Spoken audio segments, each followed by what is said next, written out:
The following program is a PBS Wisconsin original production. Food deserts are areas with limited access to affordable, nutritious food. But what is the impact of food deserts on predominantly Black neighborhoods or communities of color? And how are some community members trying to solve this issue themselves? Let's find out why race matters when it comes to food deserts. Many people think of grocery stores and farmers markets when discussing food access. But for thousands of Wisconsinites, especially in marginalized neighborhoods, finding healthy, affordable food isn't that simple. These areas where fast food restaurants are prominent and access to fresh, nutritious food is scarce are called food deserts. In 2023, about 1 in 7 households, or 13.5%, struggle to access affordable, nutritious meals. Food insecurity tends to hit rural and urban areas the hardest and is disproportionately higher in Black and Latinx households compared to white households, leading to serious health problems like higher rates of obesity, diabetes, and heart disease for people living in these food deserts.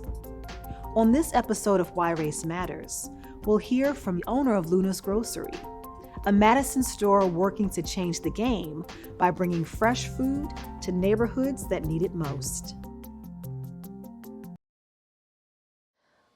How are you doing today, Miriam? Good, how are you? I'm doing well, thank you. And thank you for joining me tonight for a conversation around the important work that you're doing to help address food deserts in Wisconsin. So can you tell us how you got started with that area of work? Well, I got started in 2018 was when I decided to purchase the building. It was a payday loan and a cashier check, and it was around my neighborhood. For years, living in the neighborhood, my family always wondered, like, why is no grocery store around since cat food's moving? And I come from a family of grocers, so I always used to tell my family, we're gonna have a grocery store in this neighborhood. So 2 buildings came by. One was almost across the street from where the store is right now. Mm-hmm. And I tried to purchase, but somebody paid cash for the building, so they got it first. And then when the second building, where Luna's is right now, came through, everything just flowed to a point that we got it. And then the remodel started for us to be able to have Luna's in the Allied neighborhood. I don't know if you know the history of the neighborhood. No, I was going to ask you to share a little bit about your neighborhood and just give me some background for people who may not be familiar. So we are located in the Allied Dunchmart neighborhood. And they haven't been since a grocery store for 10 years before we got there. They have Cat Foods, which was my first job when I moved from Dominican Republic. Mm-hmm. I was a bagger, and then I became a cashier, and then they closed. Cat Foods left, and they went without a grocery store in that part of the neighborhood. So the city had an initiative to bring a grocery store, and they advertised grants for any entrepreneurs that want to bring the grocery store. So they had, I believe, $300,000 available for whoever wanted to open a grocery store. Somehow the idea that they have in the grocery store that they have, it was not what the neighborhood needed. The idea wasn't attracting a lot of people to bring the grocery store, the motto of grocery store. So when I decided years later, when I presented my model, they were super excited about it. And that's how Luna's was born. With my savings and the city from the Madison. We're in Madison, Wisconsin, so Yeah. there are grocery stores. Yeah. But can you tell us the significance of having a store specifically in that neighborhood and how that neighborhood might be unique when compared to other parts of the city? Yeah, so that's funny that you mentioned that. So part of our slogan, it was feeding the hungry walker, because people will have to walk through a highway to get to a grocery store, or through another highway to get to a gas station to get the food. So I'm gonna say that one more time, just, because that's important. Yeah. People have to walk through a highway Yeah. to get to a grocery store or to a gas station, which we know is not equivalent to a grocery Yeah. store, because what fresh produce, maybe there are some gas stations that sell fresh produce, which is They have beautiful. bananas. Okay, so you can get some potassium, right, from a gas station, that's great. Beyond that, maybe nothing else nutritious. Yeah. Because a lot of times we assume that, everyone can drive or there are buses, but a bus route, Yeah, in the cold of Wisconsin. it would take how long to get to a grocery store that might be a couple of minutes away by car, could take how long by bus, Exactly. right, from that community. So access is not the same when you don't have the resources to just move around free like you would want to. So that has a direct effect, right, on people's health, on their well-being, and also just that feeling of community, right? Because Exactly. racially and ethnically, how does Allied look when compared to other parts of the city? Well, we changed, like the chameleon. So when I first opened Luna's, it was about 40 and 60, 40% within our community, 40% Blacks, 60% Latino.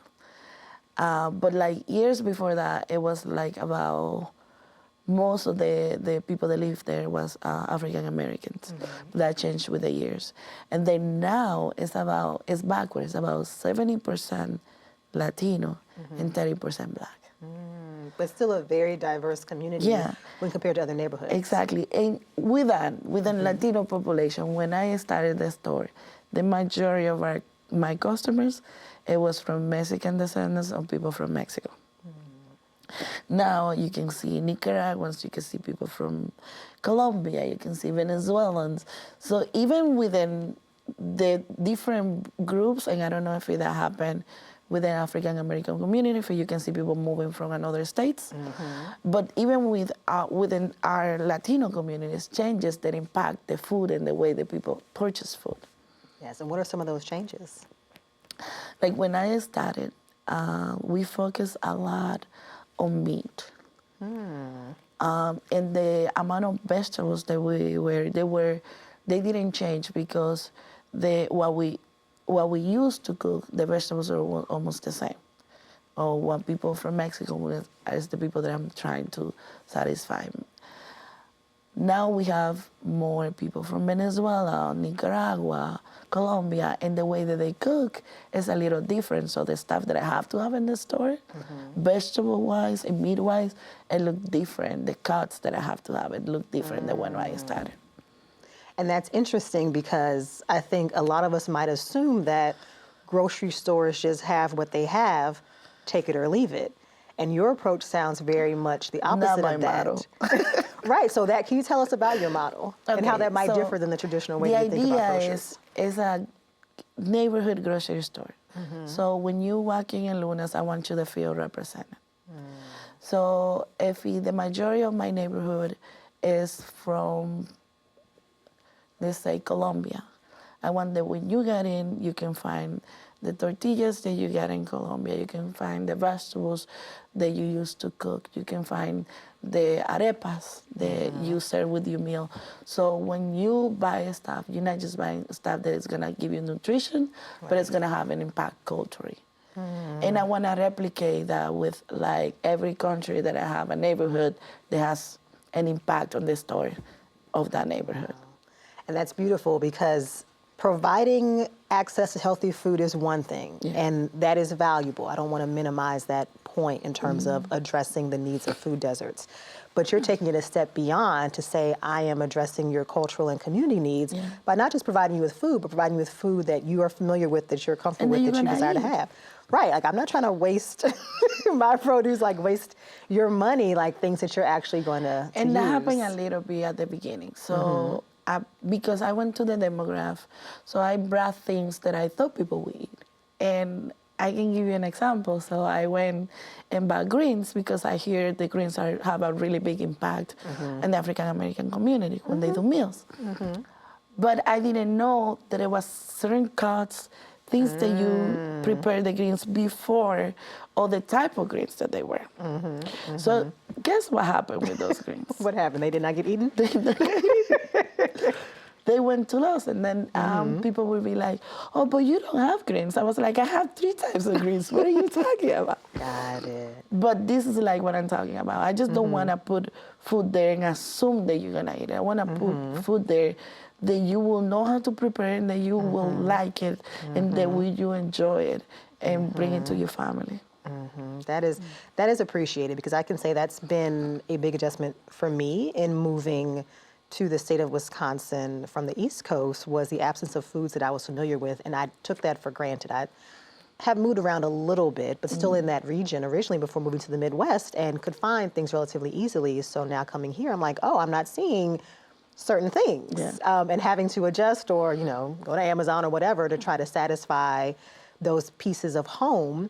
But having those pieces of home present in your community does make that space feel like home. So I think you are doing work that helps people who are newer to the area feel like this can also not exactly be like home, but at least feel somewhat like home to me, and that is awesome to see. You're preparing to open your new location, congratulations, by the way. Thank you. On South Park Street, that might be similar to your original location, or that might be a little bit different, and how are you responding to those? I think those it would needs? be a mix of both. Let me tell you why. Okay. I want to keep some of the things that make Luna's Groceries or Luna's Group what is Luna, like the love for people, the community, the events, like taking in consideration the people that we live around. But I want to really satisfy the people that live within that community, within 5 miles from the store. So that means that I don't know what the inventory is gonna look like. Beyond the traditional grocery experience, what are some other things that you do to, I guess, invest in the community that you serve? Oh, we do everything. So, so we have the I don't know if it's the blessed or the amazing thing that we opened the store right when COVID started. So we help with vaccines. When we partner with that, he's the owner of Fisher Family Pharmacies, and he came to the stores and do vaccine for my employees, vaccine for the public. We give masks away. We taught people how to keep their hands sanitized and their family safe when it comes to germs. We did clinics as the things were getting easy and the country was opening up. And then we also do bike rides. In front of the store, we have a bike stand when people in the neighborhood can bring their bag, their bikes, and they can be fixed within the stand and have all the things that fix their bike. And also throughout the summer, the city comes and fix the bikes from the neighborhood. So they do Friday stand. They do the stand on Fridays, and the kids bring their bikes and they get fixed. There's Luna's Block Party. We don't partner with anyone in the capacity of doing it, but like we have partners that come to that event. And in that event last year, we have 40 vendors. They came and sat on our parking lot and reached the parking lot and sell their food. So you're really taking this theme of public health to heart, because not only is the public health component of addressing food desert needs being directly influenced by food, but it's also the community education. It's the other elements you're bringing to really help support community needs and just, again, kind of help build that sense of community within the Allied neighborhood. The thing is, because I grew up with small grocery stores, when grocery store come to my mind, it's like a place that you go and buy your groceries, but you also ask the people who work there, like if they know anything about jobs, or if they know anything about finding a room, or if they know what is good for the cold.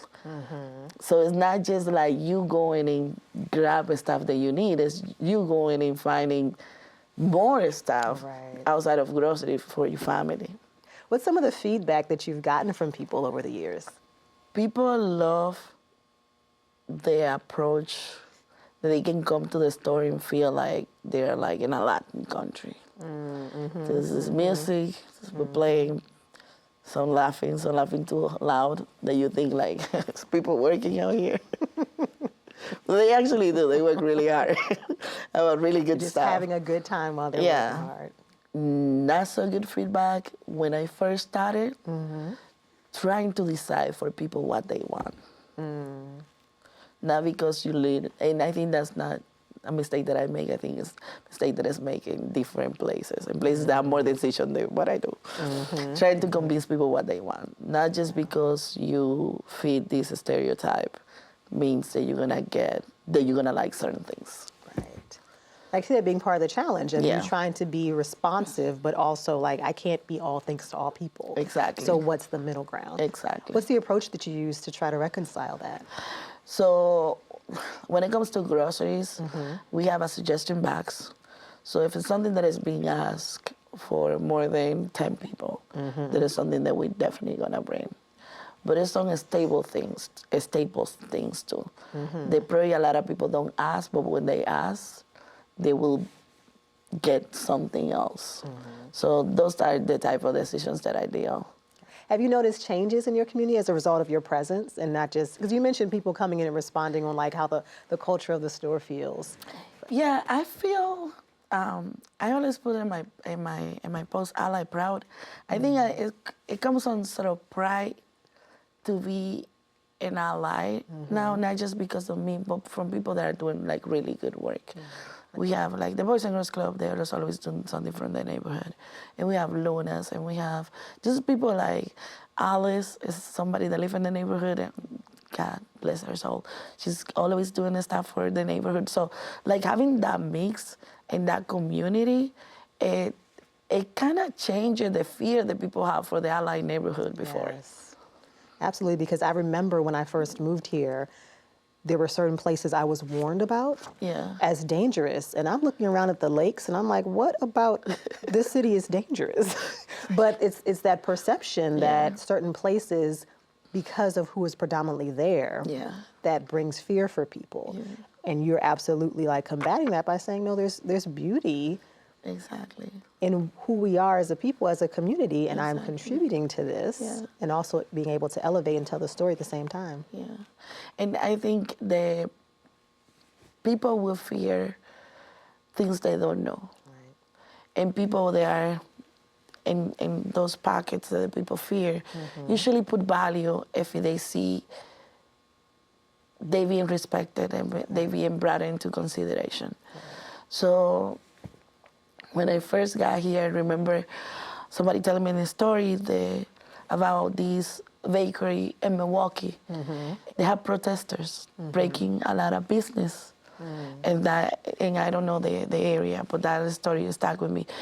And people from the neighborhood, they step on top of the store and say, no, you're not breaking this one. And it was because the consideration that they have to the owner. Yes. That's what I'm trying to bring in Lunas. Like if you walk in Lunas, you're not gonna see cameras, you're not gonna see things protecting like the merchandise. And we deal with little theft, like any grocery store, but it's not like how people with Warming that are gonna be out of business in 1 year. Right.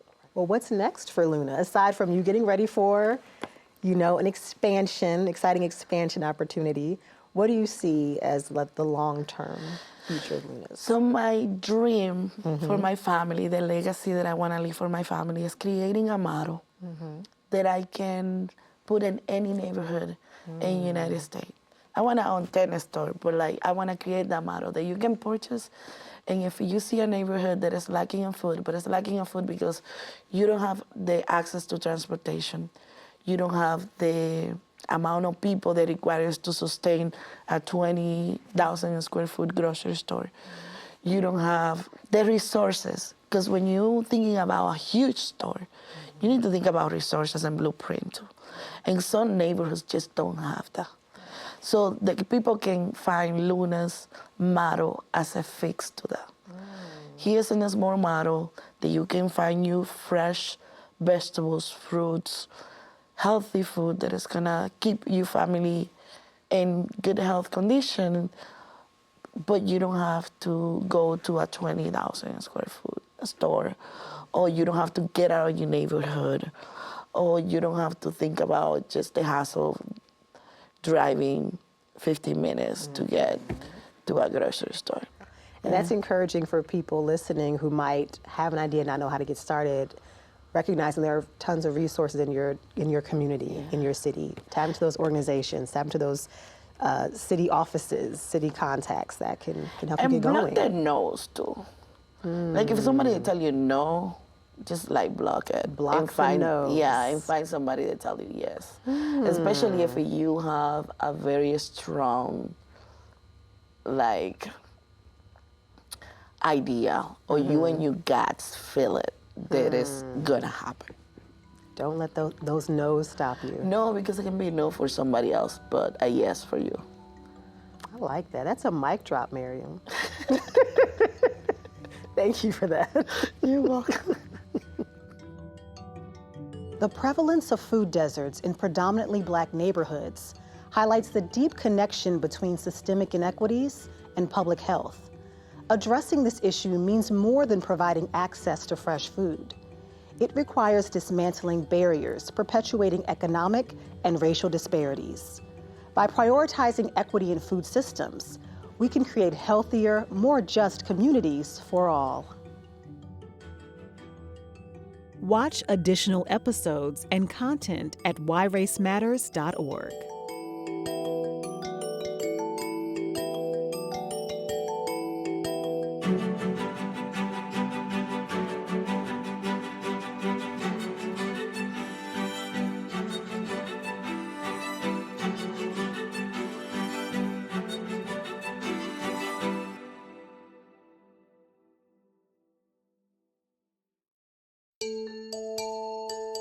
Funding for Why Race Matters is provided by Park Bank, Unity Point Health Meritor, UW Health, donors to the Focus Fund for Wisconsin Programs, and friends of PBS Wisconsin.